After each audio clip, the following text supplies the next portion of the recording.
तो बिस्मिल्लाहिर्रहमानिर्रहीम। तो आज हम पढ़ेंगे क्लासिफिकेशन ऑफ कैंसर ड्रग के। वो जो स्टार्ट वाली वीडियोज़ में हमने बताया वो सिर्फ जनरल ओवरव्यू था जो चैप्टर के स्टार्ट में दिया था। तो बेसिक जो कॉन्सेप्ट है एंटी कैंसर का वो यहाँ से स्टार्ट होगा, ठीक है। लेकिन ज़्यादातर एंटी कैंसर का जो चैप्टर है वो ज़्यादा इम्पॉर्टेंट नहीं है। ज़्यादातर आपने फोकस करना है कि सिर्फ ड्रग के नाम को याद रखें और मैकेनिज्म ऑफ एक्शन उसका याद हो, और कुछ ड्रग का एडवर्स इफेक्ट भी आपको याद करना पड़ेगा जो इंपॉर्टेंट है। एमसीक्यूज़ पॉइंट से इतना इंपॉर्टेंट नहीं है, मैक्सिमम से लेकर 3-4 एमसीक्यूज़ आ सकते हैं। तो बिस्मिल्लाहिर्रहमानिर्रहीम स्टार्ट करते हैं। Cancer drug can be divide into 2 general classes. 2 general classes में कैंसर ड्रग डिवाइड होता है। Number 1 cell cycle specific drug जो कि मुश्तमिल है अल्कलॉइड और एंटीमेटाबॉलाइट पे, और दूसरा है cell cycle non specific drug जो कि मुश्तमिल है alkylating agent and some natural product पे। देखिए, antineoplastic agent can be also organized according to their chemical class. Chemical class के ऊपर भी इसकी डिवीजन हुई है, मैकेनिज्म ऑफ एक्शन के ऊपर, therapeutic use and their toxicity. तो डिटेल से पढ़ेंगे कि स्पेसिफिक क्या है और नॉन स्पेसिफिक क्या है। सेल साइकिल स्पेसिफिक ड्रग में आते हैं एंटीमेटाबॉलाइट जिस तरह के ब्ल्यूमाइसिन है, विंकालक्लाइड है, एटापसाइड है, ठीक है। Effective for high growth fraction malignancy such as hematologic cancer. Cell cycle specific ये मोस्ट इंपॉर्टेंट फैक्टर है या मोस्ट इंपॉर्टेंट पॉइंट है कि वो सिर्फ तब इफेक्टिव होगा जब एक ग्रोथ यानी कैसे कैंसर सेल की हाई ग्रोथ बढ़ती जा रही है। इसका मतलब अगर एक सेल की डिवीजन हद से ज़्यादा बढ़ती जा रही है तो मैलिग्नेंसी स्टेज में या मेटास्टेसिस केस में आप उसको दे सकते हैं। जिस तरह के हेमाटोलॉजिक या ब्लड कैंसर है, तो ब्लड कैंसर एक ऐसा कैंसर है जो इसकी डिवीजन बहुत मुश्किल तरीके से कंट्रोल होती है। तो इसी स्टेज में आपने देना है cell cycle specific drug. Non specific कब देना है? अल्काइलेटिंग एजेंट है, एंटीबायोटिक है, सिस प्रोटीन है, नाइट्रोसोयूरिया है, etcetera. Effective for both low growth and sub malignancy such a solid tumour as well as high growth fraction malignancy. ये low growth और high growth दोनों में आप दे सकते हैं, मैलिग्नेंसी स्टेज में और नॉन बिनाइन कैंसर स्टेज में, दोनों में आप दे सकते हैं। सिर्फ ये याद रखना है कि एंटीमेटाबॉलाइट, ब्ल्यूमाइसिन, वेंकालक्लाइड और एटापसाइड ये सेल साइकिल में आते हैं स्पेसिफिक, और नॉन स्पेसिफिक में अल्काइलेटिंग एजेंट, एंटीबायोटिक, सिस्प्लाटिन और नाइट्रोसोयूरिया आते हैं। Toxicity therapy aimed at killing a rapidly dividing cancer cell effective in normal cell undergoing rapid proliferation, for example cell of the buccal mucosa, bone marrow, GIT mucosa and hair follicle, contributing to the toxic manifestation of chemotherapy। Chemotherapy का जो toxic effect है वो ये है कि ज़्यादातर cancer drug इस्तेमाल करने की वजह से आपका हेयर लॉस होता है, GI म्यूकोजा इंटरप्ट होता है, बोन मेरो के अंदर कोई प्रॉब्लम आती है, या बकल म्यूकोजा आपके जो मौत के अंदर जो म्यूकोजा है वो कलरलेस, वो पिंक कलर से रेड कलर या वो बिल्कुल क्रैच होती है, ठीक है। तो ये इसकी टॉक्सिसिटी है। कॉमन एडवर्स इफेक्ट केमोथेरापी का क्या है? सीवियर वोमिटिंग है, स्टोमेटाइटिस, माउथ सोर है, bone marrow suppression. Bone marrow suppression का मतलब यह है कि आपके जो ब्लड बोन के अंदर जो बोन मेरो है जो ब्लड की फॉर्मेशन करती है वो सप्रेस होती जाएगी, मतलब वो डिक्रीज होगा। एलोपी का मतलब बालनेस, आपका हेयर लॉस होगा। तो लेज़र आर ग्रेटर, ज़्यादा या कम, डिपेंड करता है कि आप कितने हद तक एंटीन्यूप्लास्टिक का इस्तेमाल करते हैं। वोमिटिंग और often control by administration of anti emetic. ज़्यादातर वोमिटिंग भी आ सकते हैं लेकिन वो कंट्रोल होगा किसकी वजह से? एंटी एमेटिक की वजह से। जिस तरह के डिफरेंट है, अनसेट है, अनडेंसिट्रॉन, वो GIT में हम डिटेल से पढ़ेंगे। सम टॉक्सिसिटी इस तरह है कि माइलो सप्रेशन। माइलो का मतलब मसल सप्रेशन, आपका मसल का जो स्ट्रेंथ है, मास है, वो कम होता जाएगा। That predispose to the infection, जिसकी वजह से आपको इन्फेक्शन के चांस ज़्यादा होगी। Are common to many chemotherapeutic agent where is the adverse reaction are confined to specific agent such as blood toxicity with cyclophosphamide, cardiotoxicity with doxorubicin and pulmonary fibrosis with bleomycin। The duration of side effect are widely। देखिए, ये तीन ज़ाहिर बात है, ये तीन basic MCQs है, याद कर ले, ये नोट कर ले, ये मोस्ट इंपॉर्टेंट है। ये 3 MCQs हो सकते हैं पेपर के अंदर कि वो कौन से एडवर्स इफेक्ट है जो स्पेसिफिक एजेंट की वजह से कास होते हैं। वो ये आपको इसी साइक्लोफॉस्फेनामाइड के एडवर्स इफेक्ट में नहीं मिलेगा, ब्ल्यूमाइसिन के एडवर्स इफेक्ट में नहीं मिलेगा, या डॉक्सोरबिसिन के एडवर्स इफेक्ट में जो नीचे दिए गए हैं उसी में नहीं मिलेगा। ये यहाँ से याद कर ले बेसिक MCQ से। देखिए, ये कह रहा है कि ब्लडर की टॉक्सिसिटी वो कास होगा साइक्लोफॉस्फेनामाइड ड्रग से। साइक्लोफॉस्फेनामाइड ड्रग वो ड्रग है जो ब्लडर टॉक्सिसिटी कास करता है। दूसरा कार्डियोटॉक्सिसिटी विद डॉक्सोरबिसिन। डॉक्सोरबिसिन वो ड्रग है जो कार्डियोटॉक्सिसिटी कास करते हैं, यानी हार्ट की टॉक्सिसिटी कास करते हैं। एंड पल्मोनरी फाइब्रोसिस विद ब्ल्यूमाइसिन, और ब्ल्यूमाइसिन वो ड्रग है जो पल्मोनरी फाइब्रोसिस का करता है। ये 3 बेसिक ऑप्शन है, ये 3 बेसिक MCQs पॉइंट्स है, वेरी वेरी इंपॉर्टेंट है, ये नोट कर ले आपने साथ। General problem with anti cancer क्या है? देखिए, side effect greatest including dividing the cell. जो मेन एंटी कैंसर का जो प्रॉब्लम है या जनरल साइड इफेक्ट है वो बेन मैरो टॉक्सिसिटी काज कर सकती है। इम्पेयर्ड बोन हीलिंग, यानी आपकी जो बोन है वो बार बार वो प्रॉपर तरीके से हील नहीं हो पा रही। हेयर फॉलिकल डैमेज होगा, यानी आपकी हेयर लॉस होगी। जीआई एपिथेलियम डैमेज होगा। ग्रोथ इन चिल्ड्रन में इफेक्टिव होगा। गेमीट्स की फॉर्मेशन नहीं होगी, प्रॉपर ओव्यूलेशन वगैरह, स्पर्म की फॉर्मेशन, फीटस के ऊपर उसका इफेक्ट होगा। मे देम सेल्स बी कार्सिनोजेनिक। ये ज़्यादातर एंटी कैंसर जो है वो बजाते खुद कार्सिनोजेनिक है। इसका मतलब यह है कि आप कार्सिनोजेनिक ट्रीटमेंट ले रहे हैं, लेकिन बजाते खुद वो, हमने पहले भी स्टेप में पढ़ा कि वो नॉर्मल और दोनों जो अनकंट्रोलेबल चले दोनों के इफेक्ट करेगा। Anti cancer drug anti metabolite है, एंटीबायोटिक है, अल्काइलेटिंग एजेंट है, माइक्रोट्यूबुल इनहिबिटर है, ट्रोपोइसिमेरेज इनहिबिटर है, थायरोसिन काइनेज इनहिबिटर है, हार्मोन है, मोनोक्लोनल एंटीबॉडीज है, प्लाटिनियम कॉम्प्लेक्स कंपाउंड है। एक एक को हम डिटेल से पढ़ेंगे। फर्स्ट ऑफ ऑल है anti metabolite. Anti metabolite are structurally related to the normal compound that exist within the cell. इस स्ट्रक्चर का अगर आप उसको देखें तो ये नॉर्मल कंपाउंड से मिलता है जो सेल के अंदर पाए जाते हैं। They generally interfere with the availability of normal purine and pyrimidine nucleotide precursor either by inhibiting their synthesis or by competing with DNA or RNA synthesis। Anti metabolite का जो बेसिक काम है वो ये है कि प्यूरिन और पायरिमाइडिन को स्टॉप करना, उसकी सिंथेसिस को स्टॉप करना, या डीएनए और आरएनए, मतलब जो प्यूरिन और पायरिमाइडिन नहीं बनेगा तो जाहिर बात है कि डीएनए और आरएनए की सिंथेसिस भी नहीं होगी। Their maximal cytotoxicity effect are in S phase and are therefore cell cycle specific। हमने पहले भी पढ़ा कि ये सेल साइकिल स्पेसिफिक है एंटी मेटाबोलाइट। इसमें जो ड्रग आते हैं वो है मेथोट्रेक्सेट या सिंपल MTX पे कह सकते हैं। प्रीमेट्रेक्सेट एंड प्रेलाट्रेक्सेट आर एंटीफोलेट एजेंट। ये जो 3 ड्रग है ये एंटी मेटाबोलाइट में आते हैं। क्लासिफिकेशन ऑफ एंटी मेटाबोलाइट क्या है देखें, पेयर क्लासिफाइड हुआ है।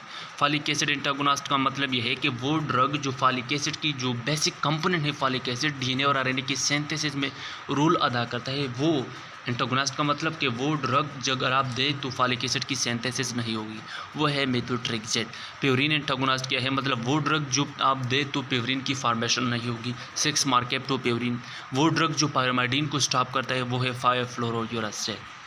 तो फर्स्ट ऑफ ऑल हम पढ़ेंगे mechanism of action of MTX। Methotrexate is structurally related to folic acid and act as an antagonist of the vitamin by inhibiting dihydrofolate reductase.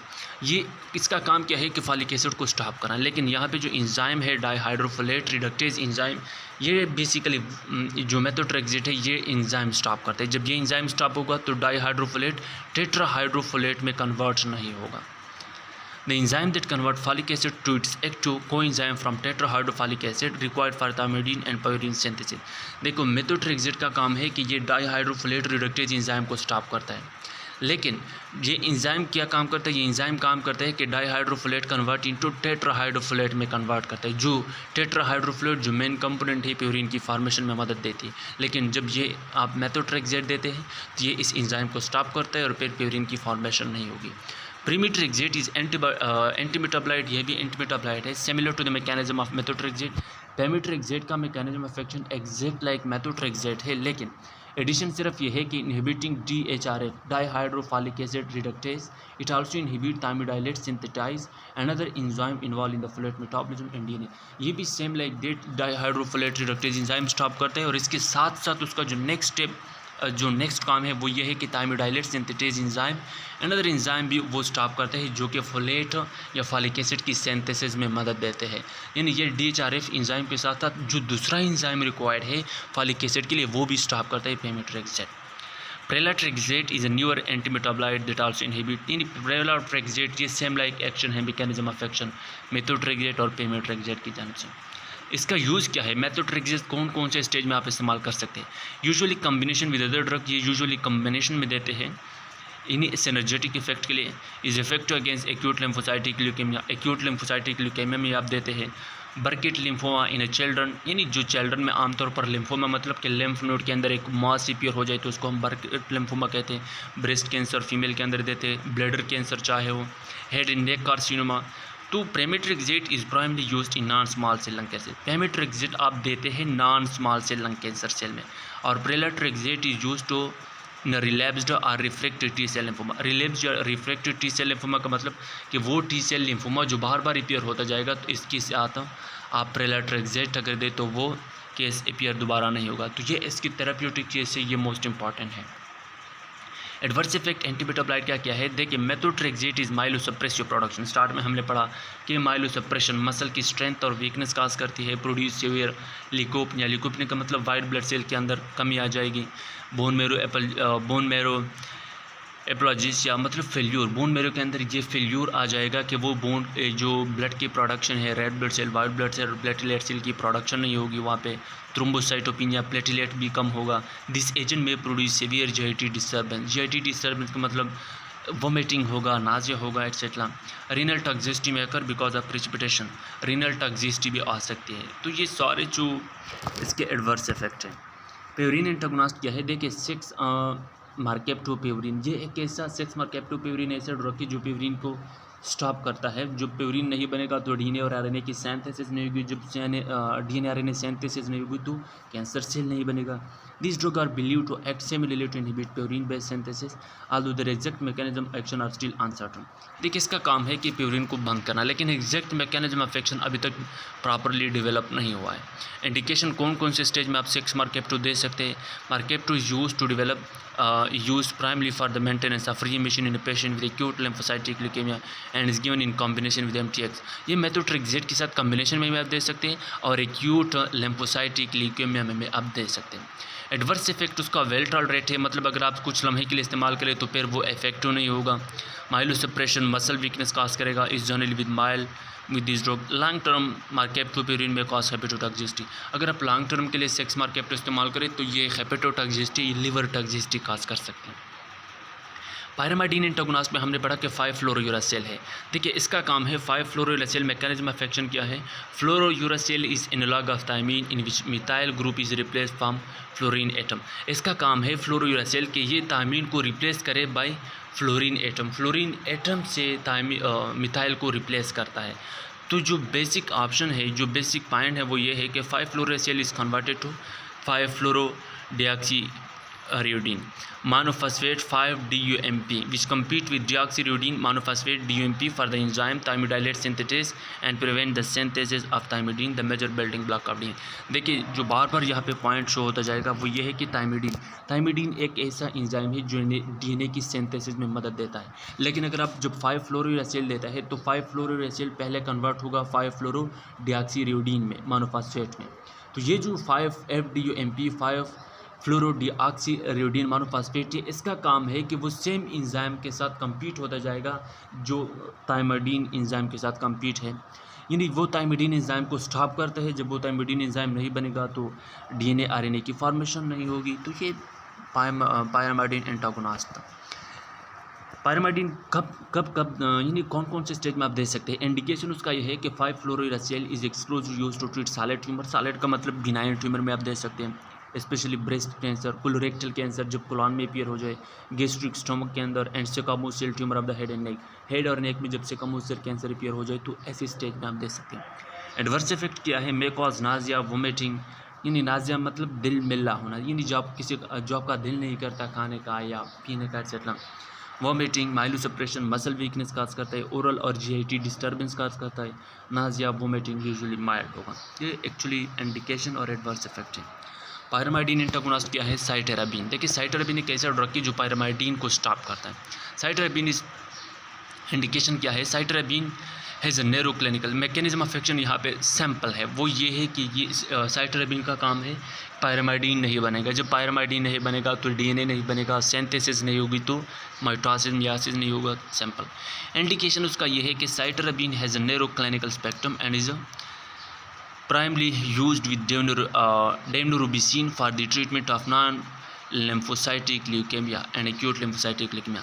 यानी non lymphocytic leukaemia stage में आप देते हैं with combination with daunorubicin। साइटेराबिन ये याद रखें, ये हमेशा कॉम्बिनेशन में देते हैं विद daunorubicin के साथ। कौन सी डिजीज़ के लिए, एक्यूट नॉन लिम्फोसाइटिक ल्यूकेमिया में। एडवर्स इफेक्ट क्या है, अगर आप हाई डोज में इस्तेमाल करें तो लिवर, हार्ट और हृदय ऑर्गन की डैमेज हो सकती है। एंटी ट्यूमर एंटीबायोटिक, जाहिर बात है एंटी ट्यूमर का मतलब वो ड्रग जो आप ट्यूमर के लिए देते हैं लेकिन है स्पेसिफिक एंटीबायोटिक है।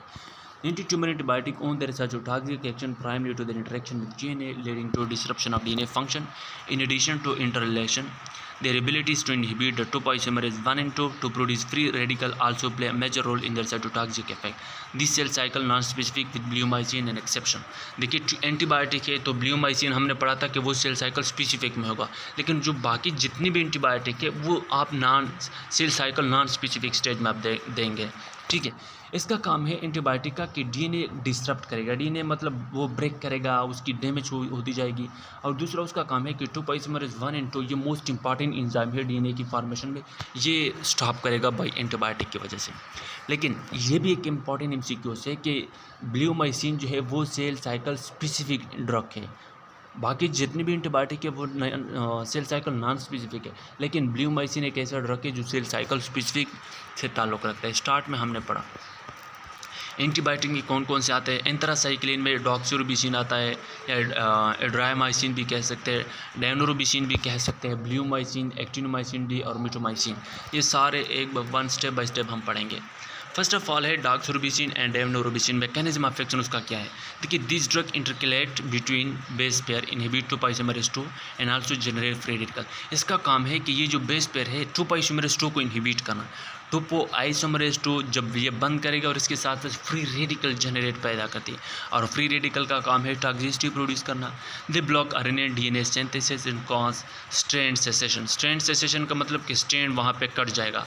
डीएनए और आरएनए का जो बेसिक स्ट्रैंड है, डबल पोर्शन या डबल स्ट्रैंड, या आरएनए का सिंगल स्ट्रैंड है, वो इसी ड्रग की वजह से कट होता जाएगा। क्यों? क्योंकि यहाँ पे फ्री रेडिकल की फॉर्मेशन होती है और 2-isomerase स्टॉप होगा। डायग्राम में आप देखिए तो डॉक्सोरोबिसिन प्लस ऑक्सीजन की प्रेजेंस में ये साइटोक्रोम P450 एंजाइम रिडक्टेज इसको स्टॉप करता है। जब ये स्टॉप होगा तो reduce metabolite super oxide and hydrogen peroxide, हमने पढ़ा कि फ्री रेडिकल जनरेट होगा। फ्री रेडिकल किस तरह जनरेट होगा, जब डॉक्सोरोबिसिन और ऑक्सीजन कंबाइन होगा तो इसके मुकाबले में सुपर ऑक्साइड आयन प्रोड्यूस होगा। उसका काम है कि स्ट्रैंड को ब्रेक करना। एडवर्स इफेक्ट उसका क्या है, कार्डियोटॉक्सिसिटी।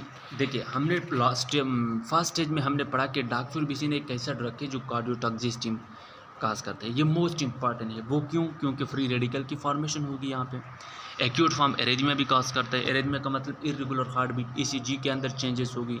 पेरिकार्डाइटिस मिनी पेरिकार्डियम जो लेयर है उसके अंदर इन्फेक्शन होगा। मायोकार्डाइटिस जो मेडल लेयर है मायोकार्डियम वो इन्फेक्ट होगा। क्रॉनिक फॉर्म में क्या काज करता है, डायलेटेड कार्डियोमायोपैथी, यानी आपका जो हार्ट है वो इनलार्ज होता जाएगा। हार्ट फेल्यूर भी काज हो सकती है। ट्रीटमेंट विद RX का मतलब treatment with dexrazoxane. This is an inhibitor of iron mediated free radical generation. Bone marrow depression cause करता है और टोटल एलोपी का काज करता है। ये जो ड्रग है डेक्स्ट्राजोक्सेन ये काज करता है बोन मैरो डिप्रेशन और टोटल एलोपी का मतलब लॉस ऑफ हेयर। जब आपके कोपड़ी के अंदर मतलब सारी जो आपके कोपड़ी के ऊपर हेयर लॉस होता जाए तो इसको हम टोटल एलोपी क्या कहते हैं।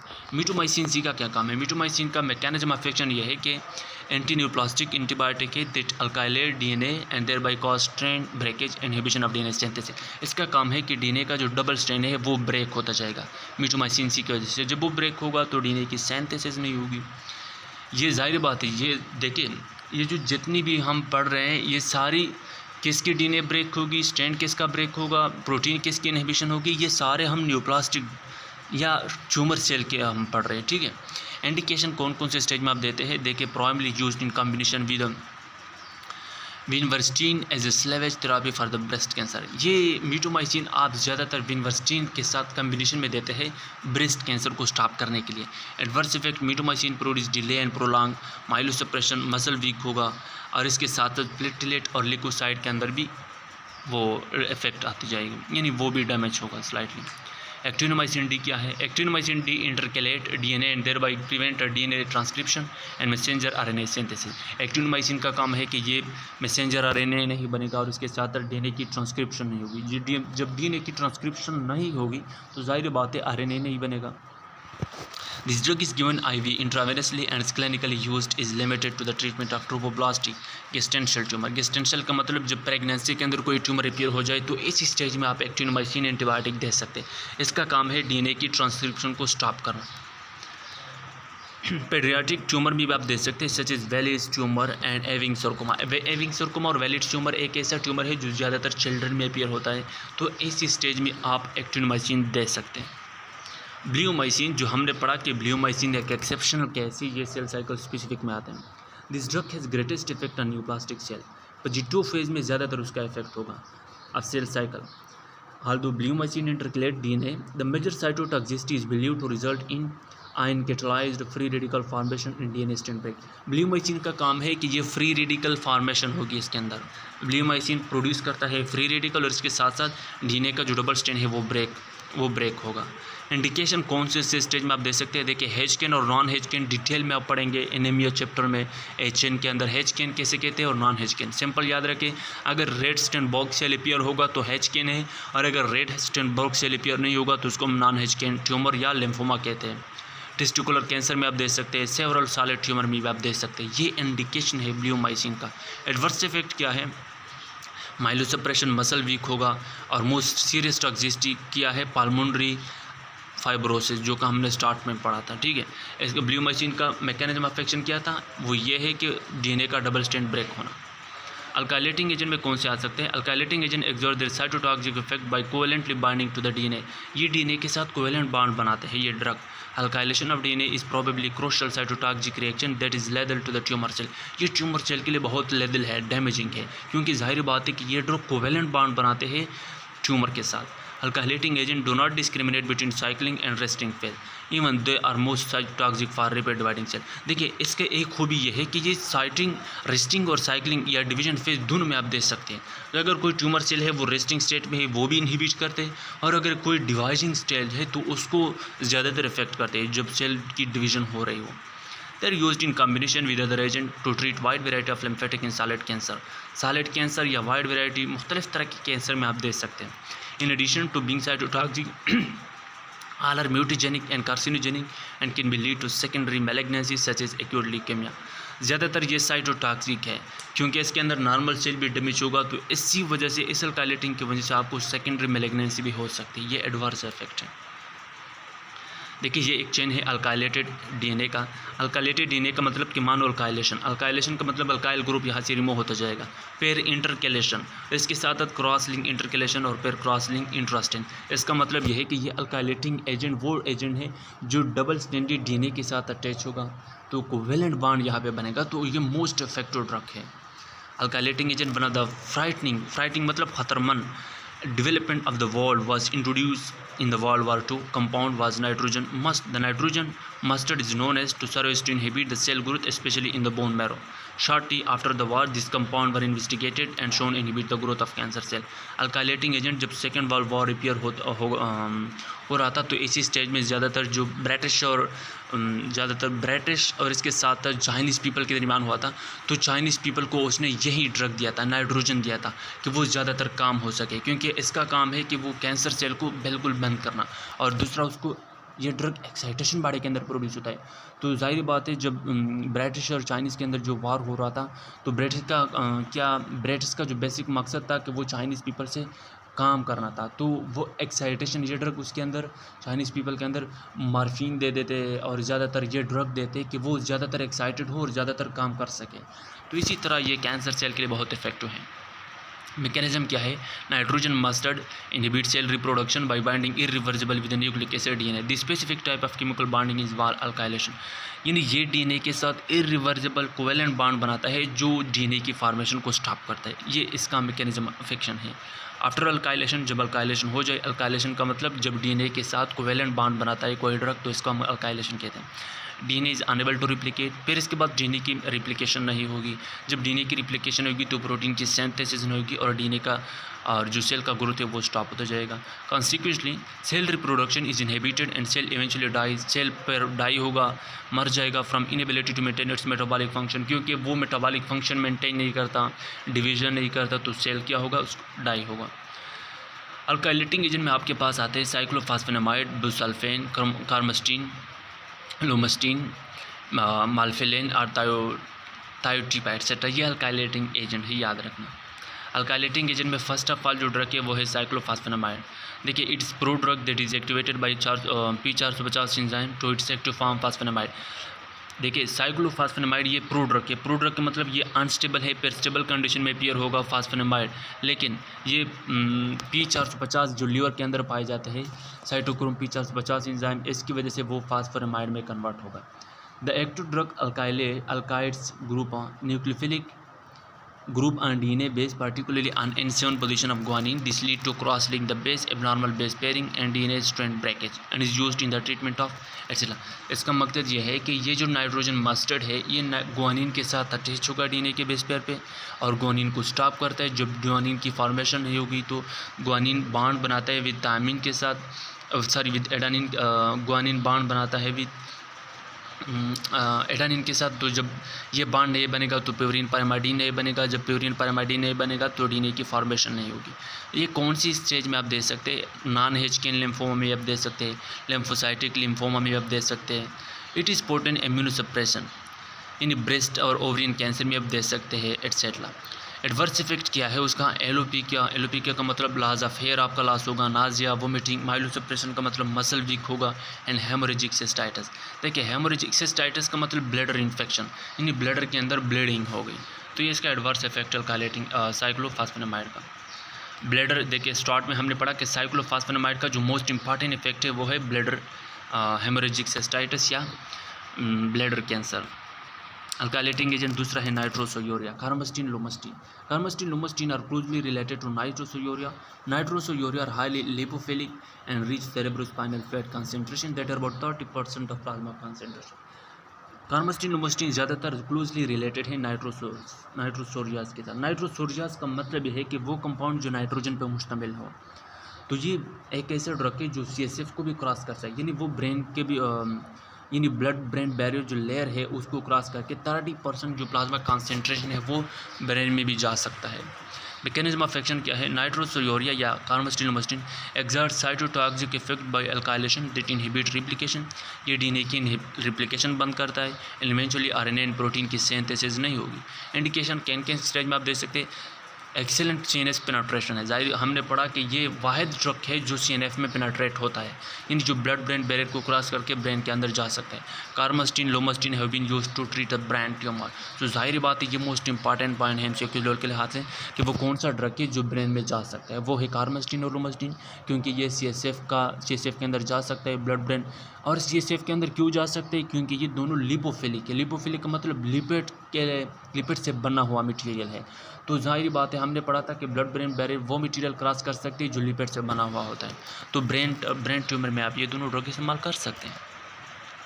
अल्काइलेटिंग एजेंट में तीसरा है phenylalanine nitrogen mustard. Melphalan is alkylating agent which is phenylalanine से बना हुआ होता है, डेरिवेटिव ऑफ नाइट्रोजन मस्टर्ड है।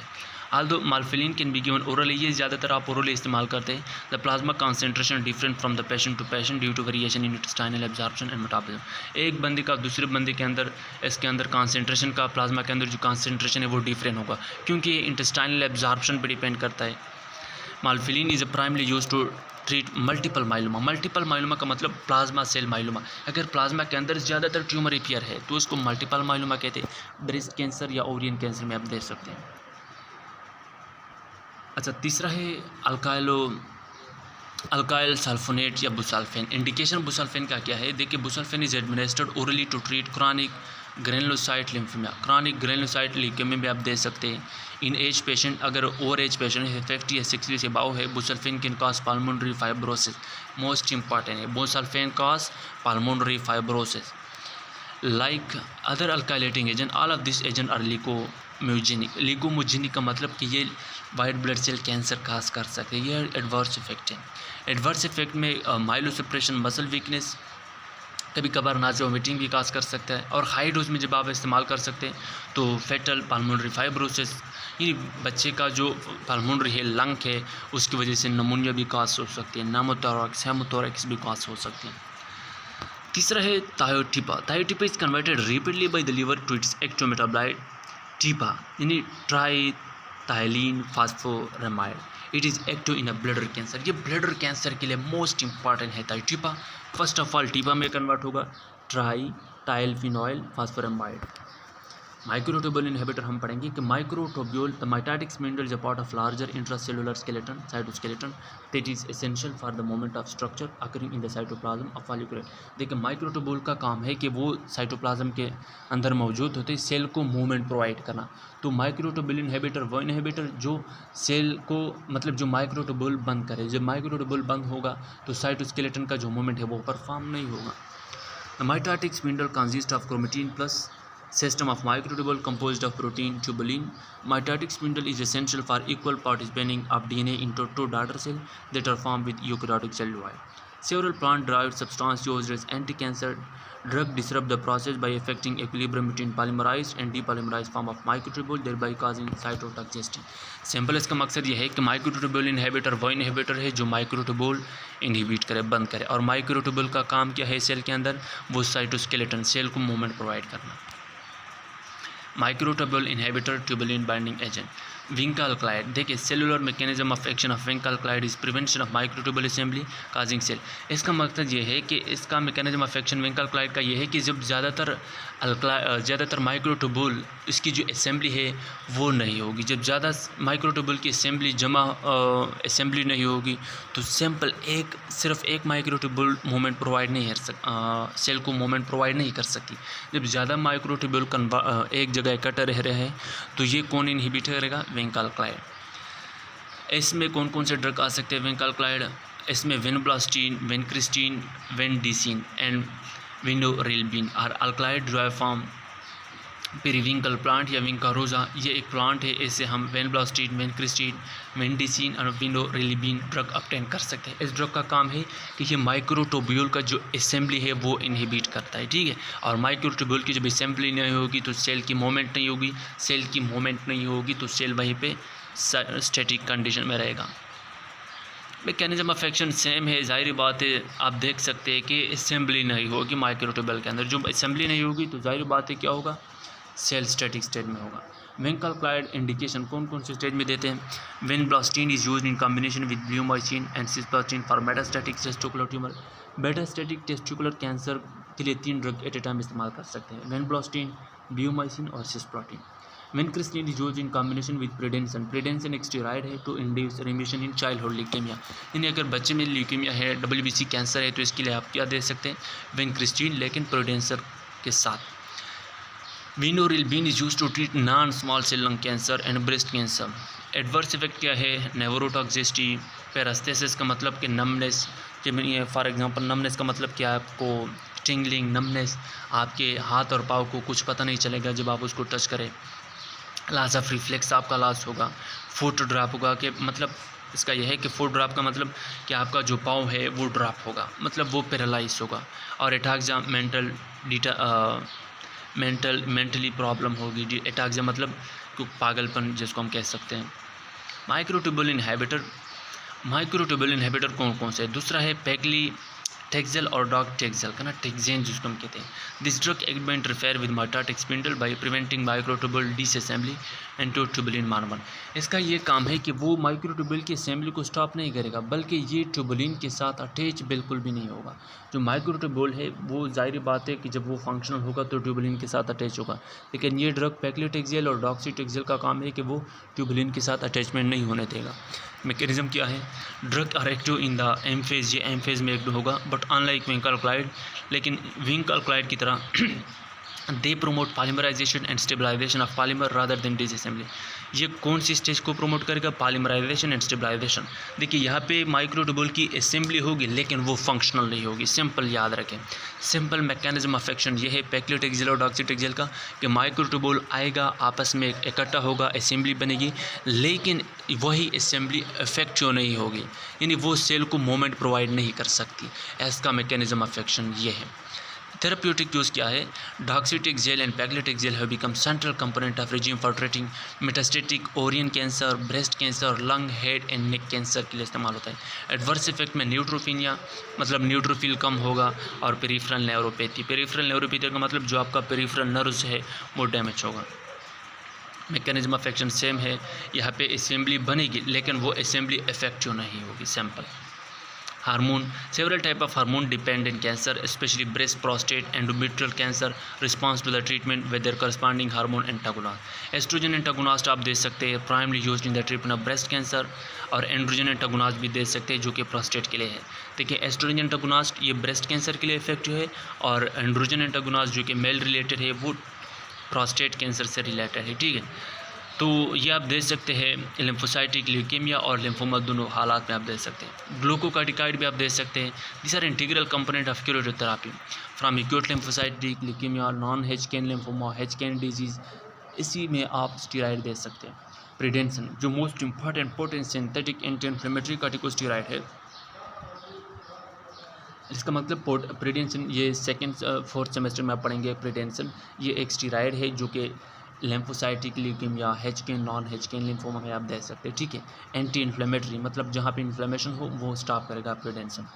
Prednisone is a primarily employed to induce remission in the patient with acute lymphocytic leukemia in the treatment of both. ये हैचकेन और non Hodgkin lymphoma दोनों में आप देख सकते हैं। मैंने आपको पढ़ाया था कि हैचकेन और नॉन हैचकेन का मतलब सिर्फ ये याद रखें, यहाँ से हैचकेन वो कि जहाँ पे रेड स्टेनबर्ग सेल अपीयर होगा तो हैचकेन लिम्फोमा होगा, और जब रेड स्टेनबर्ग सेल नहीं होगा तो इसको हम नॉन हैचकेन सेल कहते हैं। टेमोक्सिफिन इज एन एस्ट्रोजन एंटागोनिस्ट। टेमोक्सिफिन का मतलब यह है कि ये एस्ट्रोजन एंटागोनिस्ट है, एस्ट्रोजन की फॉर्मेशन नहीं होगी with some estrogenic activity and it's classified as selective estrogen receptor modulator. It is used first line of therapy for the treatment of breast cancer. देखिए जब एस्ट्रोजन एंटागोनिस्ट है तो इसका मतलब जाहिर बात है कि ये आप किसके लिए देगा, ब्रेस्ट कैंसर के लिए देगा। मैकेनिज्म ऑफ एक्शन उसका यह है कि अगर ब्रेस्ट सेल की कैंसर की डिवीजन हो रही है, tamoxifen bind to the oestrogen receptor in the breast tissue but complex is unable to translocate in the nucleus. इसका मतलब यह है कि जब ये antagonist, oestrogen antagonist breast cell के अंदर एस्ट्रोजन रिसेप्टर के साथ अटैच होगा तो वो जो मज़ीद फार्दर एक्टिविटी है एस्ट्रोजन का कि वो डिवीजन प्रोवाइड करे वो स्टॉप होगा। जब वो स्टॉप होगा तो ब्रेस्ट सेल के अंदर डिवीजन नहीं होगी। एडवर्स इफेक्ट क्या है, हार्ट फ्लैशेस, आपके अंदर रेशेस आएगी स्किन के अंदर, वेजाइनल ब्लीडिंग भी हो सकती है, और वेनस थ्रोम्बोसिस यानी वेन के अंदर क्लॉट अपीयर हो जाए। सैम्पल मैकेनिज्म ऑफ एक्शन है जो हमने पढ़ा वही डायग्राम से सिर्फ उसने एक्सप्लेन किया है।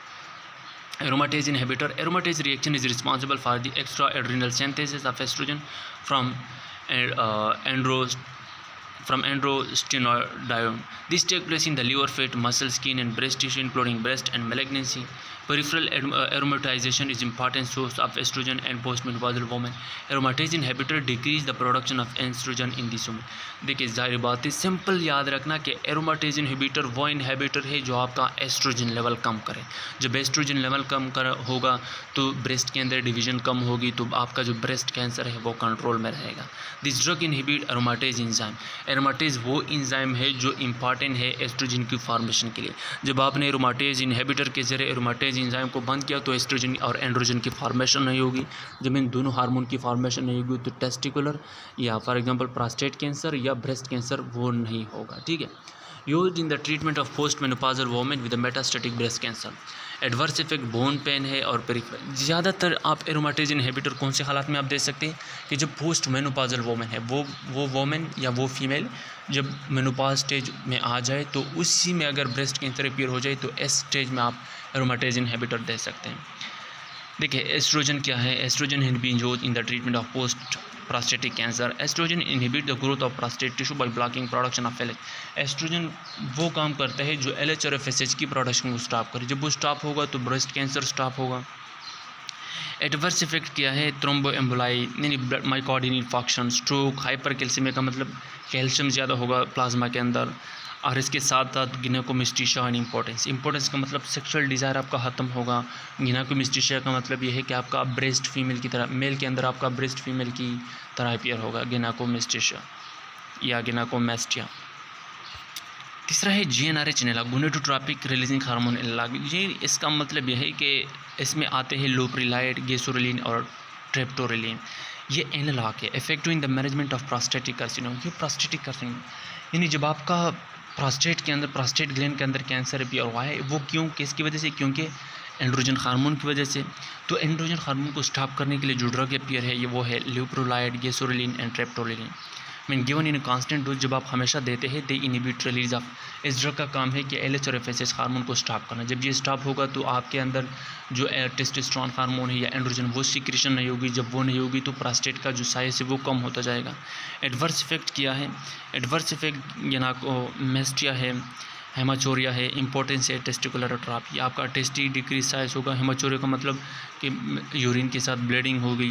गिनाकोमेस्टिया का मतलब कि मेल के अंदर जो मेल का ब्रेस्ट है वो अपीयर होगा लाइक का फीमेल की तरह, और इंपॉर्टेंस सेक्सुअल डिज़ायर आपका लॉस होगा।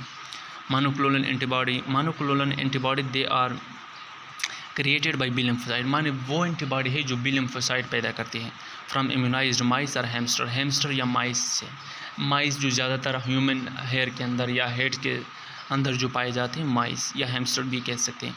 Fuse with immortal B lymphocyte tumour cell. देखिए मोनोक्लोनल एंटीबॉडी वो एंटीबॉडी है जो बी लिम्फोसाइट से हम पैदा करते हैं, लेकिन किसकी बी लिम्फोसाइट से? माइस के। माइस वो फैक्टर है, आप सर्च भी कर लें, जो ज़्यादातर यूजुअली मैन के अंदर पाए जाते हैं इसके हेयर के अंदर, ठीक है। तो इसका काम है कि वो ट्यूमर का जो बी लिम्फोसाइट है उसी के साथ उसका इंटरेक्शन होगा, वो स्टॉप करेगा। जब वो स्टॉप करेगा तो मज़ीद इनहिबिशन होगी कैंसर सेल की। मोनोक्लोनल एंटीबॉडी में जो ड्रग आते हैं वो है ट्रास्टाजुमेब, रिटोक्सिमेब, बेविसिजुमेब एंड सीटोक्सिमेब ड्रग। ये जो ड्रग है मोनोक्लोनल एंटीबॉडी में आते हैं। Monoclonal antibody have become active area of the drug development of anti-cancer therapy and other non-neoplastic disease because they are directed to specific target। देखिए इसका काम है कि ये नॉन न्यूप्लास्टिक डिजीज़ में आप दे सकते हैं। नॉन न्यूप्लास्टिक का मतलब बिनाइन स्टेज में आप देंगे, ज़्यादातर मेटास्टेसिस में नहीं। प्लेटिनियम कोऑर्डिनेशन में सिसप्लाटिन है, कार्बोप्लाटिन है, ऑक्सिलोप्लाटिन है। Cisplatin was the first member of platinum. Platinum का जो फर्स्ट मेंबर है जो एंटी कैंसर के लिए इस्तेमाल हुआ है वो है सिसप्लाटिन। मैकेनिज्म ऑफ एक्शन क्या है? Mechanism of action of this class of drug is similar to that of alkylating agent. It bind to the guanine in DNA forming interstrand. देखिए इसका सिंपल काम ये है मैकेनिज्म ऑफ एक्शन की ये strand को ब्रेक करता है। DNA का जो डबल स्ट्रैंड है वो ब्रेक करता है। जब वो ब्रेक होगा तो DNA की फॉर्मेशन नहीं होगी, RNA की फॉर्मेशन नहीं होगी, तो ग्रोथ वहीं पर स्टॉप होगा। सिसप्लाटिन सैंपल देखिए आप स्टेज में आप देख सकते हैं कि लास्ट में इंट्रास्ट्रैंड बना हुआ होता है। इन सेम अपनी DNA की अपनी न्यूक्लियोटाइड से ये ड्रग अटैच है, तो इसी का ड्रग की पेयर क्या होगी? ये ब्रेक होगा, ठीक है। ये जो स्ट्रैंड है वो ब्रेक होगा। जब ब्रेक होगा तो DNA की फॉर्मेशन नहीं होगी। एडवर्स इफेक्ट क्या है? सीवियर परसिस्टेंट वोमिटिंग, बार बार आपको उल्टी आ रही होगी अगर एटलीस्ट 1 आवर, 1 घंटे से लेकर 5 दिन के लिए आपको उल्टी आ सकती है अगर आप बार बार सिसप्लाटिन इस्तेमाल करें। प्री मेडिकेशन तो जाहिर बात है उल्टी को स्टॉप करने के लिए आपने एंटी मेडिकेशन देना है, एंटीएमेटिक मेडिकेशन। और इसके साथ नेफ्रोटॉक्सिसिटी भी कॉज कर सकती है। This can prevented by aggressive hydration. देखिए this can be prevented by aggressive, आपने हाइड्रेशन ज़्यादा देना है, मतलब आपने वाटर ज़्यादा यहाँ पे पीना है, ठीक है। टोपोइसोमरेज इनहिबिटर, देखिए topoisomerase this agent their mechanism of action by inhibition of topoisomerase enzyme the class of enzyme that reduce supercoiling of DNA। Topoisomerase का काम है कि वो DNA को सुपरकाइलिंग देना। जब सुपरकाइलिंग होगी और पे एक DNA को 2 में कन्वर्ट होगा। लेकिन टोपोइसोमरेज जब बंद होगा तो DNA की सुपरकाइलिंग नहीं होगी। जब DNA की सुपरकाइलिंग नहीं होगी तो DNA की रिप्लिकेशन नहीं होगी। इसमें जो ड्रग आते हैं कैम्पोथिसिन और plant alkaloid originally isolated from the Chinese tree Camptotheca का ना, कैम्पोथिका चाइनीज ट्री है, ऐसे जो ड्रग है वो ऑब्टेन कर सकते हैं। मैकेनिज्म ऑफ एक्शन क्या है कि ये इस फेज़ में टोपोइसोमरेज 1 को बंद करता है। जब टोपोइसोमरेज 1 बंद होगा तो DNA का सुपरकाइलिंग नहीं होगा। जब वो नहीं होगा तो DNA की रिप्लिकेशन नहीं होगी। एडवर्स इफेक्ट क्या है? न्यूट्रोपिनिया, एटॉप्साइड। दूसरा जो ड्रग है वो है etoposide, derivative of the plant alkaloid की डेरिवेटिव से। It block the cell in late S and G2 phase. ये सेल को ब्लॉक करता है S और G2 फेज में, ठीक है, of the cell cycle. The major target is topoisomerase. देखिए कैम्पोथिसिन का जो मेन एडवर्स इफेक्ट था वो टोपोइसोमरेज 1 को ब्लॉक करना, और एटॉप्साइड का काम है कि वो टोपोइसोमरेज 2 को ब्लॉक करना। टोपोइसोमरेज 2 जब ब्लॉक होगा तो DNA की रिप्लिकेशन नहीं होगी।